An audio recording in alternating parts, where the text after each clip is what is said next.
for those of you who are not familiar with it, that first affects the muscles in the arms, legs, and torso in early childhood. By early teens, the heart and respiratory muscles are also affected, resulting in a progressive loss of strength and function. You know, it's kind of funny, we've shared our story many times and have always been open about our family and David. And oftentimes when people meet David, I get the response of, "Oh, but he looks so normal," which my response is always, what's the definition of normal? But our normal does look a little different than most, which is why for a few minutes, before I tell you about camp, I'd like to tell you a little bit about what it really looks like to live with Duchenne. This is David. I know I'm partial, but he's a cutie, right? David is autistic. He's in first grade and attends a public elementary school where he's in a general education classroom with his peers.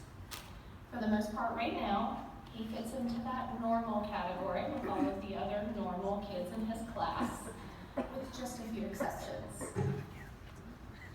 David misses a bit more school than the typical first grader, so that he can go to medical appointments such as these to be fitted for his very first wheelchair at the tender age of 7.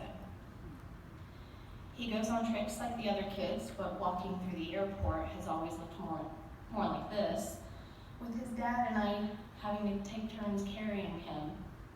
This was before the wheelchair, of course. He dresses up for Halloween, but before the wheelchair, he would always have to sit in a stroller or be pulled in a wagon so that he would have the energy to make it to all of the houses on our block. He loves to play at the Children's Museum, but just playing like a normal kid tires him out quickly, and he needs to take multiple rest breaks.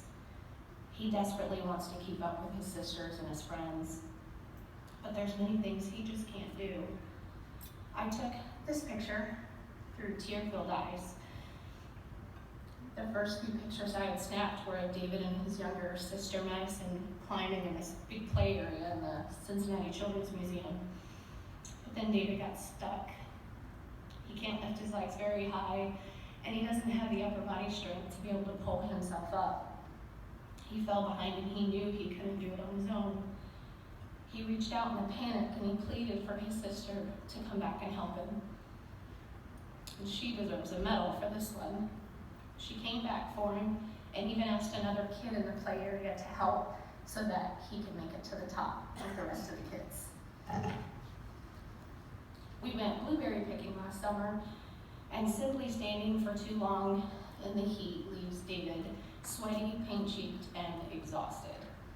So he spends the majority of these types of outings resting in the shade, sipping lots of cool water. When we go sledding, instead of trekking back up the hill with the rest of the kids, David waits in his wheelchair at the bottom so that he can wait for someone to push him up and he can rejoin his friends. Speaking of trekking, on a family trip, obviously organized by my husband, we took a tour on a Star Trek TV set.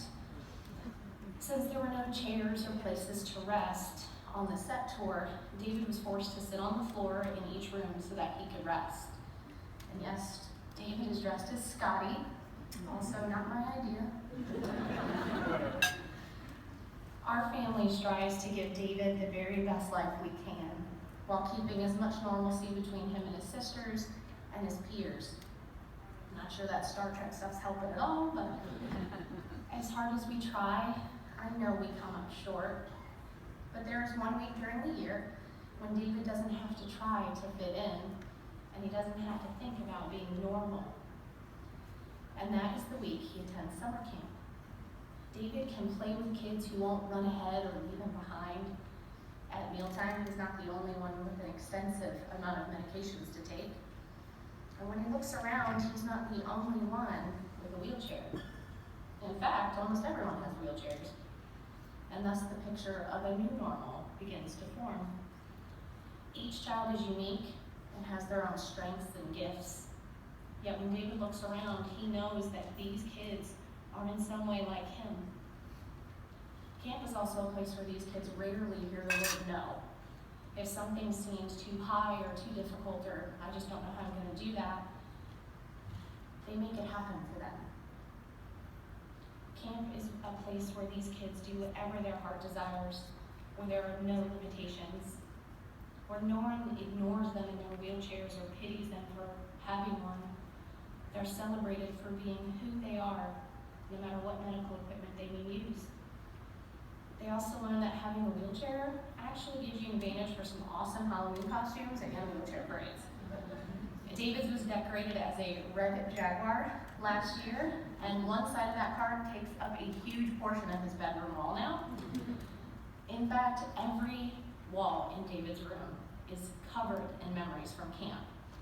Photos, artwork, ribbons, letters, and that huge car remind him of the greatest week of the year for him. And camp is made possible by those like all of you beautiful people staring up at me tonight. Thank you for making such a dream come true, not only for these kids, but also for their families that love them so. Thank you.